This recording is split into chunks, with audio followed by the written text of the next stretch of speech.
Hi everybody, I hope that you're all doing really well. So today we are back to do probably my most anticipated video of the entire year, which is, of course, my best books that I read in 2021. I absolutely love watching these videos. It's so exciting to see the best of the best books that people have read in any given year. And so of course I had to share my personal picks today. As always, these are not necessarily books that came out in 2021, but books that I read for the first time in 2021. So even though I did have some fantastic rereads, more of which you can find out about in my book postscript tag, I'm not going to actually be mentioning these as some of my picks because that just would not be fair to the books that I've read for the first time in 2021 if I was also including Les Mis and Pride and Prejudice and Song of Achilles in there. They would win every time. I suppose this is kind of in an order of preference, but rest assured that all of these books are fantastic and I heartily recommend all of them. Starting off at number 10, we have Clarice Think Like an Elf by Lauren Child. This is going to be the only children's book on this list, but what a children's book this is. I think it was my November wrap-up where I spoke about this, and if you watch that you will know that I absolutely loved the Clarice books when I was a child. So when I found out that not only were we getting a sequel to these books, but it was going to be a Christmas themed sequel, the first of the Clarice novels for I think about 14-15 years, I was so incredibly excited, and this absolutely lived up to the hype that I had for it in my head. I had such good fun reading this book. So as with all of these novels, this is following the main character of Clarice Bean, who is around about 12 years old. She's very precocious, but she is to all extents and purposes quite an average child. She's not particularly brainy or beautiful or skilled in any sort of way, but she does have this unique way of looking at the world, and she has this fervent love for a spy series called Ruby Retford, and she kind of likes to model herself on Ruby and likes to take it upon herself to kind of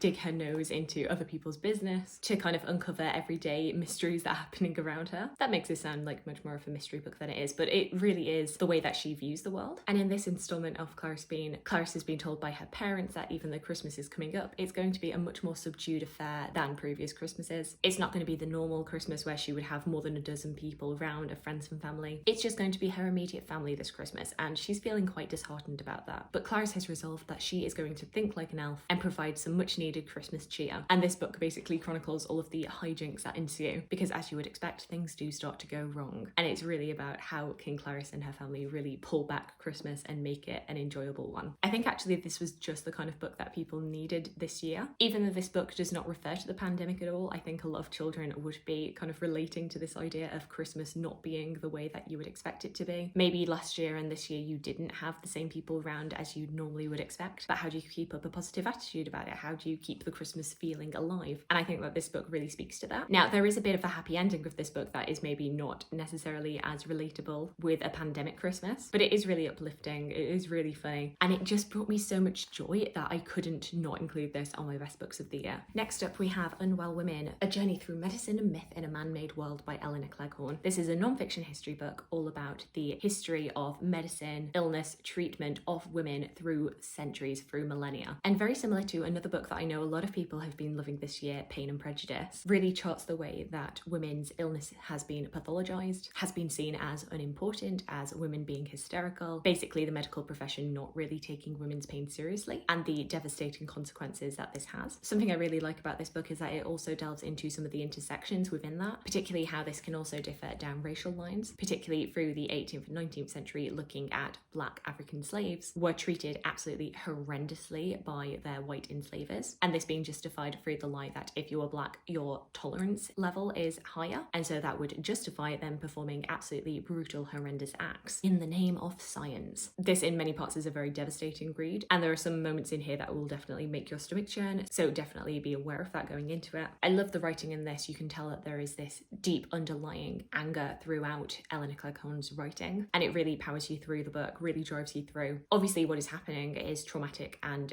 anger inducing enough, but her writing really pulls you through, that it doesn't just feel like this hailstorm of abuse and trauma. There feels like there's something really driving you to the next part, and her underlying conclusion that this needs to change. This book was partially inspired, I think, by Elinor Cleghorn's own experience, her own experience being diagnosed with lupus, and the different ways that the medical profession did and did not take her seriously, and how it was like a long process of her actually getting a diagnosis. So you can feel this definite personal connection filtering through her writing. Whilst obviously there are going to be histories that take individual topics within this book and look at them more in depth, I think this is a really good primer for this topic, and one that I definitely highly recommend that you read. Next up we have Ask a Historian by Greg Jenner. Will I shut up about this book? No, I will not. This is another non-fiction history that I would say is a real good introduction to getting more into history, to getting into historical writing. This is basically Greg Jenner's attempt to answer 50 different questions that he got in real life during the pandemic, different questions that people submitted to him, and basically him answering them and chatting through the nuances of different kinds of history that these questions prompt. And I know I always pick up on different questions each time I do this, but there are questions in here such as, are you fed up with people saying Atlantis proves aliens are real? When was the first joke book written? When was the first Monday? Are there any trees in history that have had a big impact or funny stories? Who invented maths? Who names historical periods, and what will future historians call us, given that Elizabethan is already taken? There's lots of little questions like that, and it spans over millennia and spans over different kind of disciplines of history. And I think what I really like about this is that Greg Jenner kind of instills in you how there are different approaches to answering these different questions, how for many, if not most of these questions, there is never one clear-cut answer, how what happened in the past is very different to history and the study of history and the discipline of the subject. I know that I'm quite bad at interchangeably saying history when what I mean is the past, but not only is this really informative and I think quite an accessible way into history, it's also really funny, which helps with its accessibility. I've mentioned before that this doesn't feel like, you know, this very snooty, stuffy historian just being like, here are the things that happened in the past. This book genuinely feels like you've got your friend who's just really passionate about history, chatting away to you, making a few jokes, really keen to make you see how this is not something that is inaccessible. This isn't something you should shy away from or feel afraid of. You know, you just sat down for a coffee and your friend is talking about history and trying to make it as fun as possible. And yes, I've talked about this ad nauseum because I really enjoy it and I think that you should read it. And also, let's just have a moment for the fact that I went to a talk and he signed my book. Thank you, Greg. And now on to the next book. Next up we have Dear Reader by Cathy Rentzenbrink, The Comfort and Joy of Books. This is essentially a reading memoir of Cathy Rentzenbrink's life, going through her entire life, talking about the different ways and times that books really helped her through, really provided her stress relief, comfort, or just a good time. I feel like this is probably the most universal book on my list. You know, if you are a reader, if you like books, you should read this because it will just affirm everything that we already know to be true, but then also provide you with some really heartfelt, touching stories. There were a couple of moments in this where I did feel myself tearing up. I do think Cathy Rentzenbrink is a really fantastic writer. And I think she does the rare feat with books like this, with book memoirs, where she actually makes me engaged in all of these books, even if I haven't read them myself. I have read previous bookish memoirs where I've kind of felt my brain turn off when I came across a reference I didn't understand. Whereas with this, I feel like because her passion is so evident, it kind of pulled me through and I actually felt myself wanting to read those books. It's just so delightful and very readable and just a lovely reminder of why it is that we do what we do, why it is that we read so many books. Next up is British on Race, Identity and Belonging by Afua Hirsch. This was actually the very first book that I finished in 2021, and my goodness, what a book to kick off my reading year with. This is part memoir of Afua Hirsch's life, going through life as a mixed race woman and the ways in which she has had to come to terms with that, coming to terms with both her white Jewish heritage as well as her Ghanaian heritage, living in North London and never feeling like she was quite white enough, but then going to Ghana as an adult and feeling like she wasn't quite black enough either. But also it is a general examination of particularly Britain's relationship to race, identity, class, and it really doesn't pull its punches on the long way that we still have to go in fully coming to terms with our history, our relationship to race. This tackles so many different topics: identity, fetishization, literature, pop culture, the impact of slavery and colonialism and how that permeates deeply into our society and structures today. And I just think this is essential reading. Next up we have Love After Love by Ingrid Persaud, another book that I read quite early on in the year and was actually a bit of a surprise hit with me. It was one that I picked up having heard good things about it, but I wasn't sure if I was going to get on with it. But I was absolutely blown away by this book. Set in Trinidad and Tobago, this follows the lives of the Ramdin family. We have mother Betty Ramdin and her son Solo, as well as their lodger Mr. Cheaton, who starts living with them after Betty's very abusive husband has died and she is letting out the spare room. It's a story about found family, about forging your own community, and that aspect of the story is really heartlifting. But unfortunately, the story does not end there. And we also follow these three characters after a very fateful night, after which uncomfortable truths have been revealed, and this family starts to disintegrate and goes off in their separate directions, and the effects and consequences of this. Because it's revealed quite early on that the character of Mr. Cheaton is actually a gay man, we're also exploring the treatment of LGBTQ+ individuals within Trinidad and Tobago, where in the time that this book is taking place, same-sex relationships are illegal. Mr. feat in dealing with having this part of himself which is such a strong part but that he has to keep hidden, and the deep-seated homophobia that he experiences. So that is already hard-hitting enough, but also within this book there are some very graphic depictions of self-harm, which is something that I would caution you on when reading this book. I think if you've read A Little Life, I would kind of compare the scenes in this to that book, kind of use your own judgment on how comfortable you would be reading about that. It is pretty brutal and devastating to read, but I just found myself getting so very quickly wrapped up in these characters, in their story, in their personalities. Also, one of the things I have to mention is that the food writing in this is absolutely glorious. The depictions of Trinidad and Tobago, as somebody who's never been and never actually read anything else set there, learning about the island, learning about the culture, and as I say, the food, it's just absolutely sumptuous writing, and I wanted to eat everything that was mentioned. It is a book that is as beautiful as it is brutal, and one that I'm not going to forget anytime soon. And then next up, because apparently I just seem to like a brutal book, we have The Radium Curls by Kate Moore. We're back to non-fiction history, chronicling the very real early 20th century story of the factory girls who were employed to paint the radium dials on watches, who were advertised this job as something that was very glamorous, that was going to net them a lot of money, as well as a fun social experience, but for whom that joy and opportunity soon turned out to be quite sour, as over the years the absolutely devastating effects of radium poisoning were very quickly revealed. How these women were plagued with physical ailments and maladies, and in most cases brutal deaths as a result of radium poisoning. And once again, I would also give a content warning for this book because of the fact that the way that these women were trained to paint watches was to lip point, to basically take the paintbrush in your mouth, sharpen it with your lips so that it was a perfect point. Some of the very first instances that people found of the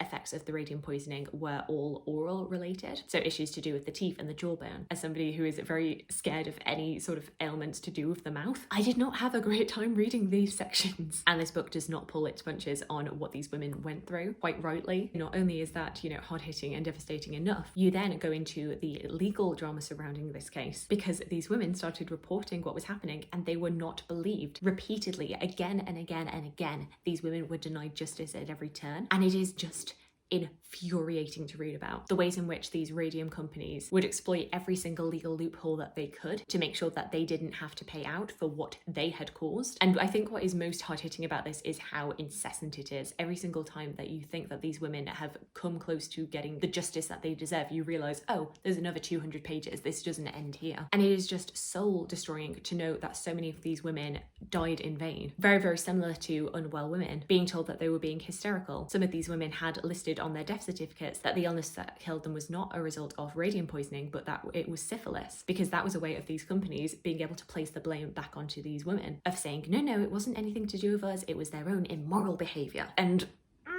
it is a book that, like Unwell Women, will just leave you so furious. But I was so quickly wrapped up in this. The way that this is told very much like a narrative. It feels fiction, but then you were reminded very sharply that it was not. Devastating and poignant and just an essential read. And I'm sorry to say we are not moving on to anything lighter because I read The Only Plane in the Sky, The Oral History of 9/11 by Garrett Graff. And this is just...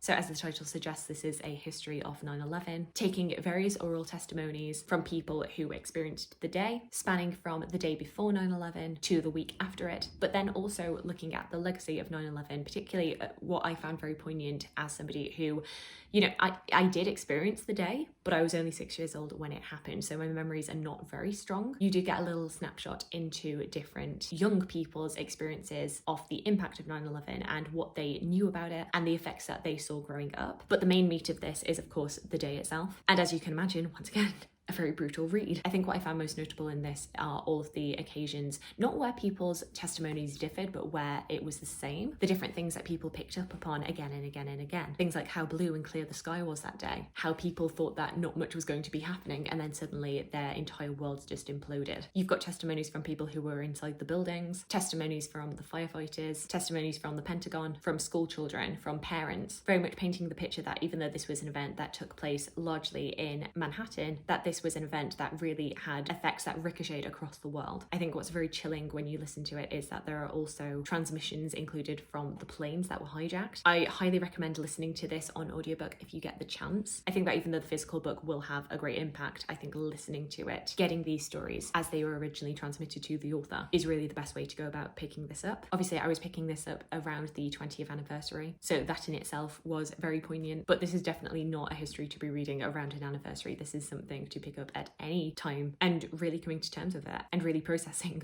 the impact and the legacy that this one day had. Like a lot of other books on this list, it is a lot, and maybe you have to wait a while before you feel comfortable enough reading this, but I think it's one that definitely should be on your life bucket list. The penultimate book on my best books of 2021 was, of course, A Curious History of Sex by Kate Lister. Once again, a book that I've talked about ad nauseum. I absolutely adored this book when I read it, and considering it's quite a chunky book, I blasted through this within hours. Pretty much within a couple of sittings I got this done. This chronicles the history of sex and sexuality from lots of different topics. It is really a whistle-stop tour of the history of sexuality. If you've never picked up anything on this topic, then this is definitely a great introduction. In this book we are looking at things such as sex and terminology, different words that we use and the history of those words, the relationship between sex and food, sex toys, sex work, pornography, among many other topics. Like I say, because this is a bit of a whistle-stop tour, this doesn't go as in-depth in each chapter as maybe some people would like, but there is a vast bibliography in here. There are many jumping off points that you can go to once you've read this to explore a little bit more. It's a book that really will whet your appetite for this subject, and also very similar to Ask a Historian, it is so incredibly funny. I think if you've ever explored Kate Lister's Twitter page, the Horse of Yore account, that will kind of give you a sense of her sense of humour and her way of writing. It's very modern, very funny, very colloquial, which may not appeal to everybody, but is something that I really enjoy, and I think once again it goes a long way in making this history very accessible and not,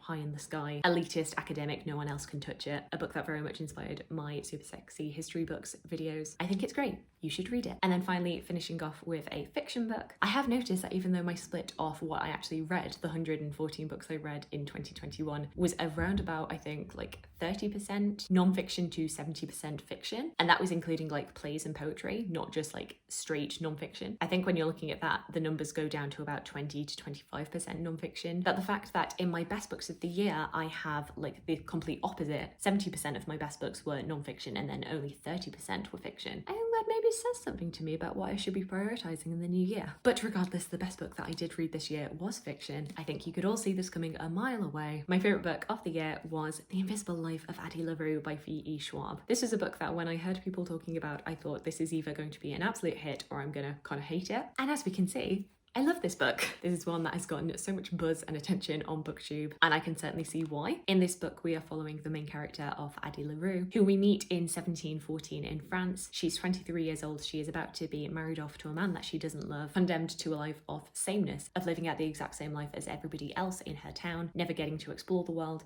and that's not what she wants for herself. That is not the life that she envisioned. Addie is very close with her grandmother, and her grandmother had always brought her up to believe in more pagan gods. She was taught much about these gods by her grandmother, but the one rule that she had always been taught was that she should never pray to the gods that answer after the dark, because those gods are much more tricky. But unfortunately, that fateful day comes when she is about to get married. The sun is setting and she runs away. She runs into her father's field. She collapses on the ground. She prays to all of the gods. And fortunately, for the first time, a god does answer her. But unfortunately, she hasn't noticed the sun has already set. She realizes a little bit too late that these are the gods that answer after the dark that she has called upon. And this god or demon that has answered her tells her that he will provide what she wants, but that she must pay the price for it. She makes a deal with this god, this demon, this devil, that he will grant her immortality, he will grant her the freedom that she wants, that she will no longer be tied down to anybody or anything. Unfortunately, upon making this deal, Addie very quickly realizes what the cost of this deal was, namely that she does not make an impression upon the world. Her family do not know who she is. She can have conversations with her family, but the second that they leave the room, they've forgotten who she is, which obviously that in itself has a devastating consequences, the fact that her family don't remember her. But it is even more dire when you think about the logistics of that, of going through the world, not being tied to anybody and nobody remembering you. Addie can no longer hold down a job. She can't own a home. She can't even really rent one for the night, because the second that the landlord would turn their back, they'd forget her and kick her out thinking she was a vagrant. It's a very harsh, cruel life that she is now being condemned to. And there are so many times in this book where Addie seems to want to give up, but the possibilities of this curse are also so enticing. The fact that she can travel around and not be tied to anywhere, that there are also some freedoms that come with not being remembered. So we see her over the course of 300 years really coming to terms with this gift or this curse, trying to find out all of the loopholes. Particularly one loophole that she enjoys is that even though she cannot make a mark upon the world, she can't make an impression, she can't write anything down, she cannot paint anything, but she can make her impact for a short period of time on different artists. And that's exactly what she does. She tends to gravitate towards artists, musicians, writers, and even though her immediate impact may be only for one night, whilst she can't write anything down,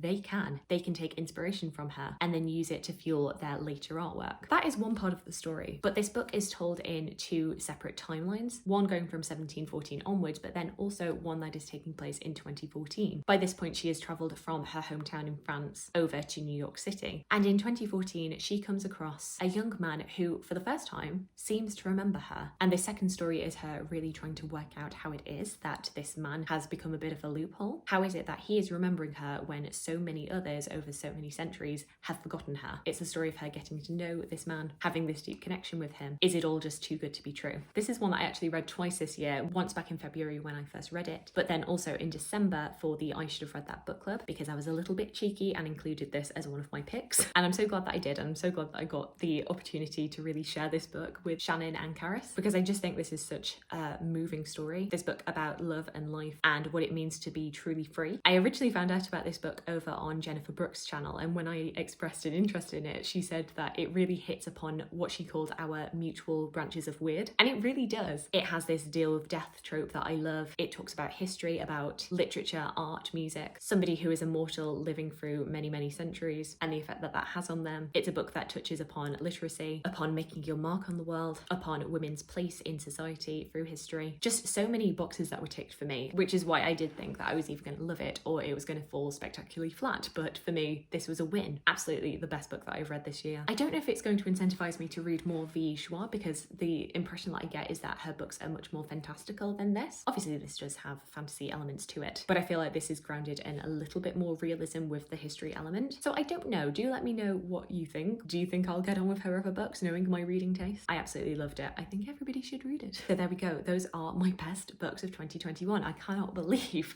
that we are at the end of this year, at the beginning of 2022, and the slate has essentially been wiped clean. I do wonder what 2022 is going to have in store. Do let me know if you have read any of the books that I've spoken about today. Alternatively, just let me know about any of your favourite books of 2021. Anything that you would recommend to me? I'd love to hear from you.